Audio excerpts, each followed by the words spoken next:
सिंह जंगलमा जंगलमा सिंह कहिलेकाहीँ मात्रै गर्जन्छ कहिलेकाहीँ मात्रै गर्जन्छ तर त्यो सिंह गर्जिएको बेला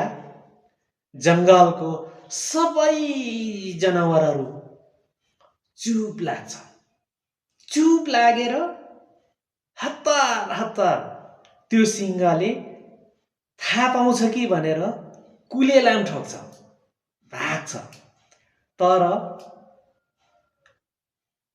भ्यागुता आहालमा भ्यागुता एक ट्वार दिनभरि कराउँछ एउटा कुकुर दिनभरि भुक्छ एउटा सानो बच्चाले ढुङ्गाले धपाउँछ त्यो कुकुर भुकेको कसैले वास्ता गर्दैन त्यो भ्यागुता ट्वार कराएको कसैले पनि वास्ता गर्दैन हामी यस्तो बन्नु पर्यो कि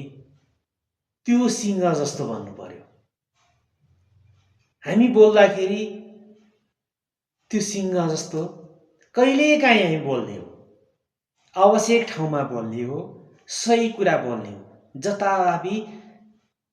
आफ्नो कुरा राख्ने आफ्नो सल्लाह सुझाव राख्ने धेरै बोल्ने मान्छेलाई कसैले पनि मन पराउँदैन